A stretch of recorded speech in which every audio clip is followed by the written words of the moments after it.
આજ તો હવારમાં કપડાં બહાર ધોઈ નાખ્યા ખુલ્લી અગાશીમાં. સોકડીમાં પાણી ભર્યું રહે કે નહીં એટલે મજા આવે નહીં, તો મેં બહાર ધોઈ નાખ્યા. જો વરસાદ આવે એવું છે ખરું, પણ આવતો નથી.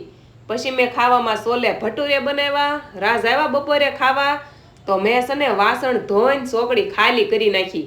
પાણી ભરેલું રહે કે નહીં તો એ મને કાંઈ ખરખું કરી દે. બીજું તો શું હોય, પણ આમાં સિમેન્ટ પૂરવી પડે એમ હતી તો હરખું થાય. એટલે સિમેન્ટ લાવ્યા, એક કોથળી લાવ્યા એટલે કાંઈ થયું નહીં. પછી 4 કોથળી લાવવી પડી. હા, તો અમારા બેન પાછા ગુદી ગાંઠિયા લઈ આવ્યા. શેરીમાં મળે નહીં એટલે વેચતા થાય એમ. તો મેં કીધું લઈ આવી જા, તું ન ખા તો કાંઈ નહીં, મારે ખાવા થા, મને બહુ ભાવે.